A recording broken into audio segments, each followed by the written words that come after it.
Napakaganda ng silid. Pinapangarap ko lang to dati. Pero ngayon ay dito na mismo ako matutulog tuwing gabi. Makakapag-aral pa ako sa kolehiyo. Nagtataka lang ako kung bakit nila to gagawin sa akin.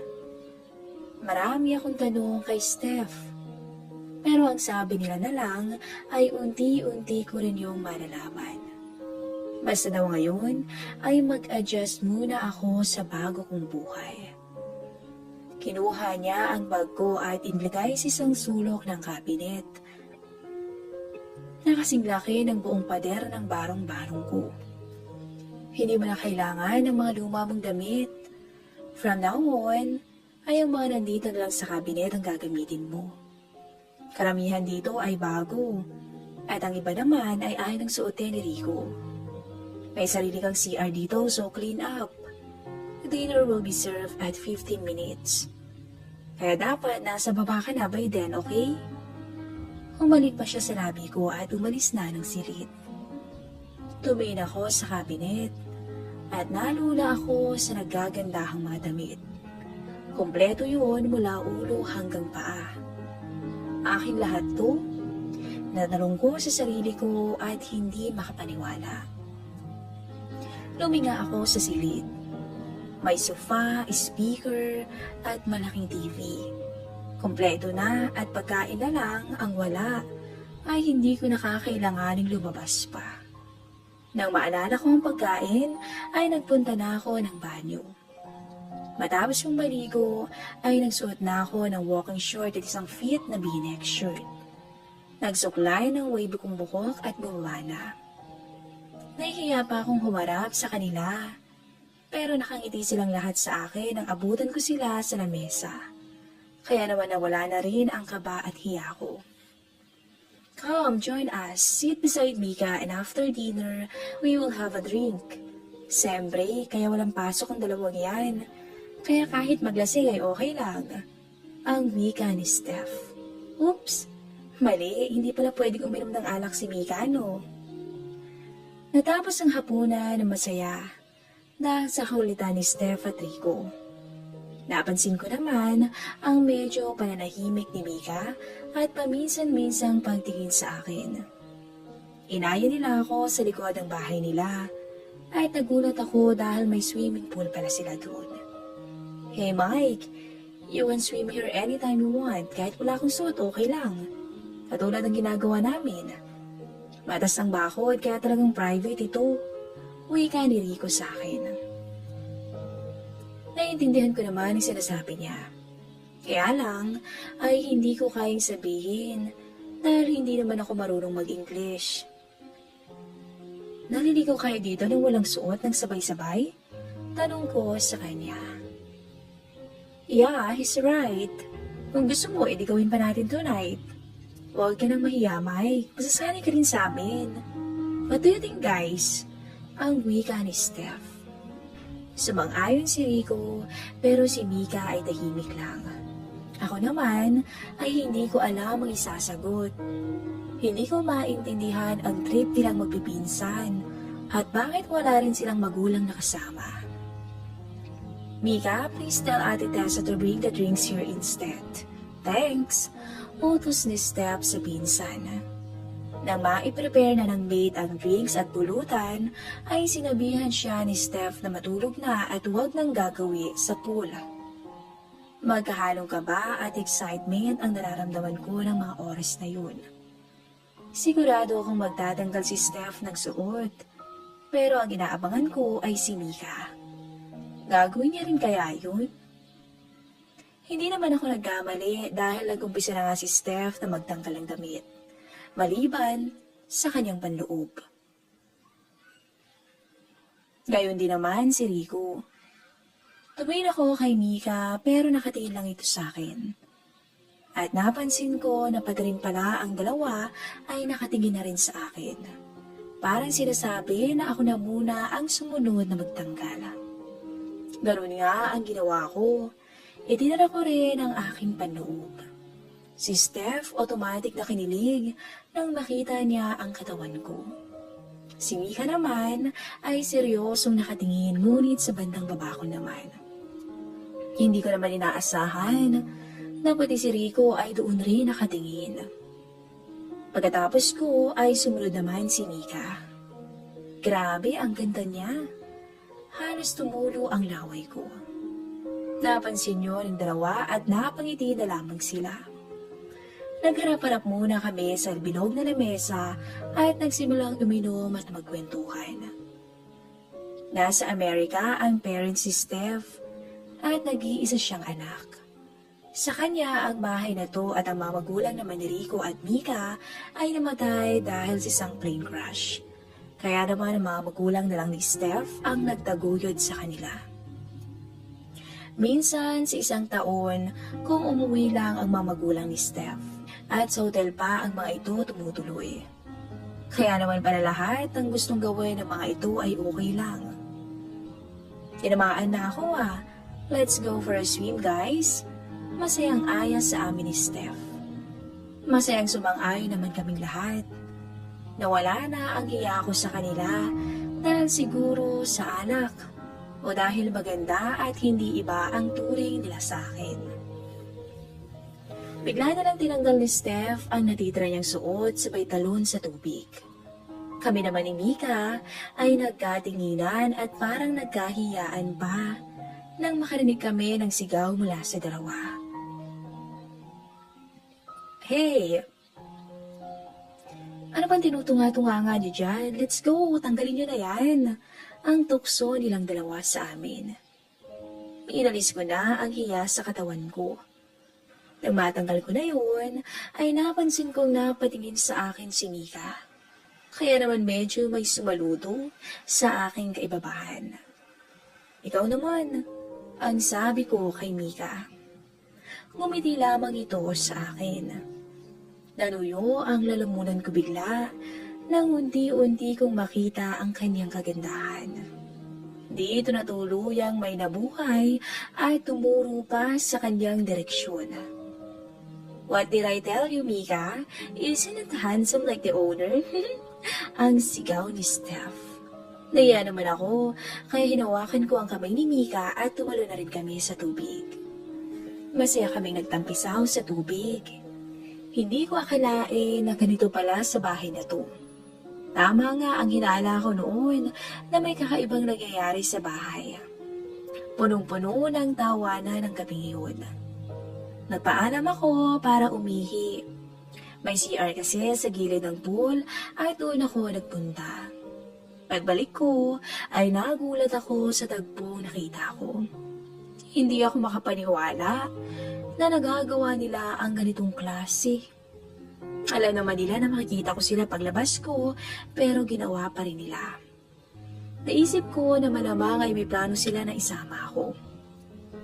Hindi nga ako nagkamali. Napansin ako ni Mika at kinawayan niya ako papalapit. Buhay na buhay ako nang lumapit ako sa tabi ni Steph. Punong-puno ng ingay ang gabing yun nang dahil sa amin.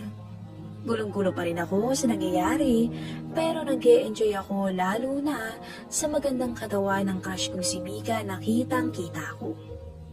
Gusto ko na siya ang pangalawang babae na mapapaligaya ko. Nagiya si Rico na sa kwarto na kami. Kaya naman nang makarating kami sa silid ni Steph, ay agad ako nitong hinalikan. Nakatingin lang sa akin si Mika habang may nagaganap sa amin ni Steph. Nagtataka lang ako. Akala ko kasi ay may magaganap rin sa magkapatid. Nagsalitan kami ni Rico kay Steph. Hingal na hingal kaming tatlo pagkatapos. Malayong malayo na ito sa nakalakihan kong kultura ng pamumuhay. Kinabukasan ay nauna akong magising. Naligo ako at nagbihis na maayos. Sakto sa akin ang lahat ng mga damit, pati ang sapatos. Tumingin ako sa salamin at halos hindi ko na makilala ang sarili ko. Ang laki ng pinagbago ng itsura ko dahil sa itsura ng suot ko. Mula sa isang mukhang gusgusin, ngayon ay mukha ng mayaman dahil sa mamahaling damit. Bumaba ako at dumiretso sa kusina nang maabutan ko sa lamesa si Mika. Oh, thank God, someone is finally awake para sabayin ako sa pagkain. Pa-cute na sabi nito. Umupo na rin ako sa lamesa para sabayan na siya sa pagkain. Manang serve Mike his coffee. Utos niya sa katulong. Hindi ako nilang kaya ko naman eh. Awat ko sa kanya. Mike, isang amo dito kaya okay lang yun. Nagsimula nang magtimpla ng kape ang katulong pero hindi ako nakatiis. Kaya tumayo ako at inagaw ang tinitimpla niya. Manang ako na lang po. Okay lang ako tsaka ako lang nakakaalam ng timpla ko eh. Palusot ko pero ang totoo ay naaawa ko sa katulong. Simpleng bagay lang naman. Nakuha ko naman sa paliwanag si Manang. Tumingin muna ito kay Mika tsaka umalis. Pagbalik ko sa mesa, nakita ko ngingiti-ngiti si Mika. Mukhang may lakad kaya? Sabi nito habang kumakain kami. Wala naman, sinukat ko lang yung ibang mga damit. Nahihiya ako na magsabi sa kanya. Tama lang yan. Dahil aalis kayo mamaya ni Kuya Rico. He will enroll you to a driving class. Andayin mo lang siya magising. Sabi nito nakangiti. Ang ganda talaga niya at ang bait-bait pa. Matapos kumain ay nilipot ko ang bahay. Pinuntahan ko ang garden sa harap at tumambay saglit. Napakalaking bahay nito para sa 3 tao. Dahil ang guard at katulong ay may sariling silid. Nasa pagmumuni-muni ako nang may nagsalita mula sa pintuan ng bahay. Buti bis ka na. Aalis na tayo ngayon, wait lang ha. Wika ni Rico na agad ding bumalik sa loob ng bahay. Alam ni Mika na aalis kami ngayon pero ako hindi. Mukhang nakaplano sa 3 ang gagawin nila sa akin. Bakit kailangan ko matutong mag-drive? Wala naman akong sasakyan. Tanong ko kay Rico habang nasa coach kami at papunta sa driving class. Kailangan, dahil magkakaroon ka rin ng sarili mong sasakyan in time. Ay nako, relax ka lang. Unti-unti ay malalaman mo kung bakit namin to ginagawa sa'yo. In the end, alam kong you will thank us all. Ang sabi niya na ikinagulat ko. Ako magkakakotse? Wow, ganito ba yung sinasabing pag nagbuhos ng biyaya ang Diyos ay wagas? Hindi na lang ako umimik, kaso ay sobrang tahimik namin kaya nagsimula ako ng usapan. Rico, huwag kang magagalit ha. Pero sino yung lalaking lumabas ng kwarto mo kahapon ng umaga? Nahihiya akong tanong. Yun ba? I met him sa bar. Sinama ko siya sa bahay para ipakita kay Ate Steph. Baka sakali kasi makapasya siya, kaso hindi eh. Sabay nag-isip at tumingin sa akin. Hoy, kung may naisip ka, nagkakamali ka ha? Hindi ako ba ding? Hindi kasi siya nagustuhan ni Ate Steph and worst, pinagpipilitan pa niya na gusto niya si Mika. Kaya ayun, pinarusahan ko siya. Kaya pala. Akala ko kasi Becky siya eh. I bet, nagtataka ka siguro sa mga nangyayari sa bahay, no? Ganito kasi yun. At nagsimula nang magkwento si Rico sa akin. 2 taon lang nakakaraan. 18 pa lang si Rico nang makasama niya ulit si Steph makalipas ang ilang taon. Umuwi ito kasama ang Tito Steve niya, ang ama nito, na galing din sa Amerika. Kumusta na ang gwapong pamangkin? Nagulat si Rico sa boses galing sa likuran niya. Tito? Sigaw niya sa tuwa nang makita ito. Patakbong nagtungo siya rito at yumakap. Pagyakap niya rito ay nakita niya sa likuran ng isang pamilyar na mukha. Ate Steph? Wow, ikaw nga! Iniwan niya ang tito niya at ang pinsan naman niya ang nilapitan niya. Nagkumustahan ang magulang nila at masayang nagsalo-salo sa tanghalian. Iiwan ko muna si Steph dito for several days ha. I need to attend meeting with investors eh. After a week or so, ay babalik na kami sa Amerika. Ang sabi ni Tito ni Rico na kinutuwa naman niya. Matapos ang pananghalian ay umalis na rin ito. Sinamahan naman ni Rico si Steph sa magiging silid nito. Tulad niya ay mayaman rin ang mga magulang ng magkapatid na sa mga minana ng mga ito. Where's Mika? Ang tanong ni Steph. Habang sa Rico naman ay kasalukuyan naglalagay ng mga damit ng pinsan sa kabinet. Lumingon siya upang sagutin sana ito nang bigla siyang natigilan.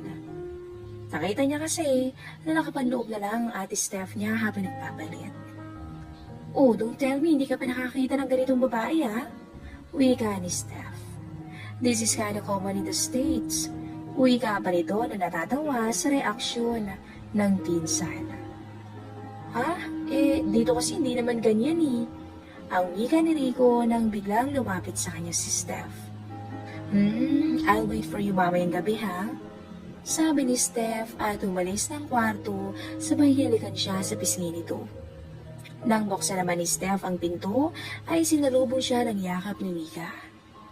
Wow Mika, ang laki mo na at ang ganda mo. I missed you so much. Ang bati at yakap niya sa pinsang babae. Nagkumustahan sila maghapon at nagkulitan. Si Rico naman ay hindi masyadong sumasali sa usapan. Okupado ang isip niya sa inasal ni Steph kanina at sa sinabi nito na hihintayin siya nito mamayang gabi. Pinagabihan nga ay nasa kanya-kanya na silang kwarto at gising pa rin si Rico. Mag-alas 11 ng gabi ay bumangon na siya at walang ingay na nagtungo sa silid ni Steph. Tulala ako sa naging kwento sa akin ni Rico. Ganun pala. Kaya pala, ang wika ni Mike sa kanyang sarili. Tinanong ko rin kung paano nasali si Mika sa kanila, pero that's another part of the story. Iyon ang sabi ni Rico. Malalaman mo rin yun, but for now, nandito na tayo at mag-focus ka sa driving lesson mo, okay? Ang sabi ni Rico at bumaba na kami ng sasakyan. Inantay ako ni Rico hanggang sa matapos ang initial lecture ko sa driving class. Hiyag-hiya ako dahil matagal din siyang nag-antay. Sabi ko naman sa'yo mauna ka na eh, kaya ko namang bumalik. Nakakaya tuloy sa'yo. Ang sabi ko sa kanya nang nasa daan na kami pa uwi. Okay lang, nakapagpahinga naman ako dito sa car, huwag mo nang isipin yun. Pero next time, ibabalikan na lang kita. Pabirong sagat naman ito. Marami kaming napagkwentuhan habang nasa biyahe nang may mapansin ako. Rico, napansin mo ba na malaking pagkakahawig natin? Tanong ko sa kanya. Nakapangiti naman ito. Exactly, Mike. Magkamukha tayo, pati sa build na katawan. Actually, mapagkakamalan nga tayong magkapatid eh. Kaya nga ikaw yung napili namin. Ang sabi nito, sabay liko ng kotse paharap sa gate. Nakauwi na pala kami. Habang nakatigil ang kotse, ay lumayon ako sa likod sa may patibot. Naalala ko ang laging pagtambay namin doon. Kumusta na kaya si Boyet? Sana okay lang siya.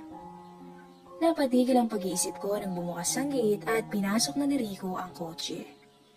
Pagpasok namin ay sinalubong kami ni Steph at Mika. Sa wakas, nakauwi na kayo. We were so damn bored.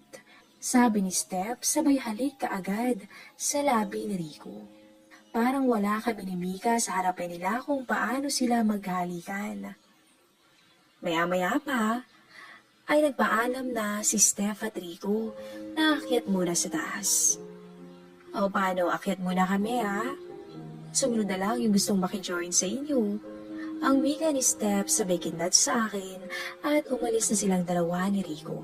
Naiwan na lang kami ni Mika na nagkatinginan na lang na dalawa. Abangan po ang susunod na kabanata ng ating story.